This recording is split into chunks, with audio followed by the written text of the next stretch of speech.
Бурулайдын соту боюнча өкүм чыкты.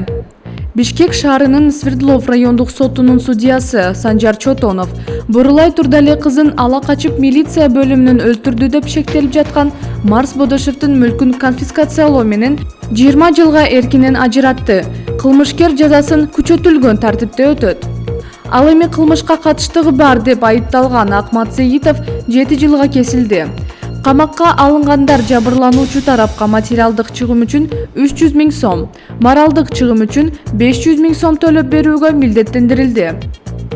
Соттун өкүмү 10 күндүн ичинде күчүнө кирет. Бул убакыт аралыгында айыпталуучу тарап Бишкек шаардык сотуна доо арыз менен кайрыла алат. Белгилей кетсек, Марс Бодошев кылмыш жаза кодексинин 155 ала качуу жана 97 беренелери адам өлтүрүү боюнча күнөөлүү деп табылса, Акмат Сеитов 30 берене кылмыш кылууга көмөк көрсөтүү боюнча эркинен ажырады. Сот Чотонов Марс Бодошев коюлган айыпты жарым-жартылай мойнуна алганын айтты. Андан сырткары кылмыш иши боюнча айыпталуучулардын күнөөсү толугу менен далилдегенин кошумчалады. Ошондой эле Бурулайды Бодошев өлтүргөнүндө шек жок деген чечим чыкканын билдирди.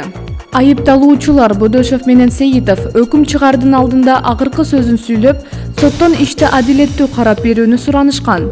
Белгилей кетсек, мамлекеттик айыптоочу 19 жаштагы Бурулай Турдали кызын өлтүрдү деп айыпталып жаткан Марс Бодошевди 23 жылга эркинен ажыратууну суранган.